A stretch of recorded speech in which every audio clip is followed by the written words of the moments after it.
Kamusta ang lahat? Tayo ay gagawa ng ikakararaket dahil malapit na ang Kapaskuhan. Gagawa tayo ng fruitcake. Sample lang to guys ha. Pero magandang kinalabasan nito kaya pwedeng gayahin. Okay, magsisimula tayo sa 1 cup dry fruit and nuts. Ayan, ibababad natin sa isang orange. Ayan. Magdamagan o kalahating araw pwede. Lahat pala ng gamit ko ay lahat ay room temperature. Pag gusto nyo mag-bake, ilabas nyo na lahat sa rep. Yung itlog, kahit ano. Ilabas nyo na yan sa rep para iwas palpak ba. Tapos ayan yung aking oven. Ipinihit ko yan sa 170 degrees Fahrenheit, up and down yon. At ayan ang aking 1 tablespoon zest. Kinuha ko yan sa isang orange. Hinugasan ko yan lahat dahil kasi kung saan galing yung ating orange. 1/2 cup butter. Ibang butter sa margarine ha. Ibang lasa nun. 1/2 cup sugar. Ayan.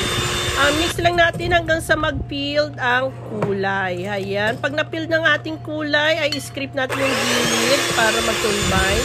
Tapos 3 itlog, ilalagay natin 1 at a time, isa-isa. Ayan.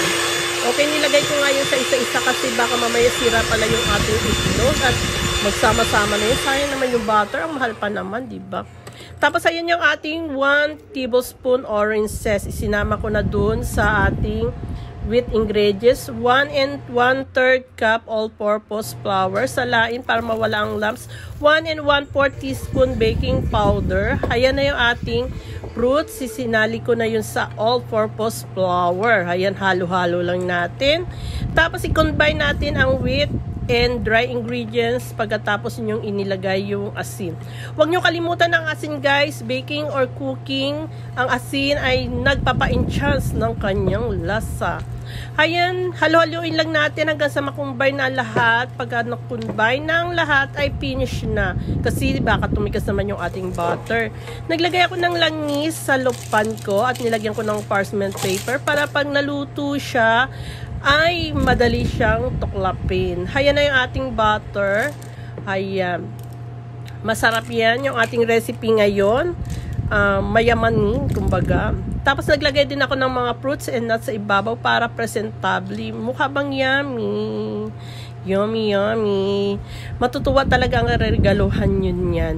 Ito ay sample pa lamang, kaya medyo tayo ay gagalingan natin ang paggawa. Taktak na 3 beses. Ipasok sa loob ng oven at iluto ng 40 to 45 minutes. After 40 to 45 minutes, hayan na ang ating toothpick test. Malinis na. Ibig sabihin lutong-luto na. Tanggalin sa pan kasi baka ay maluto pa siya. Medyo crunchy ang ilalim.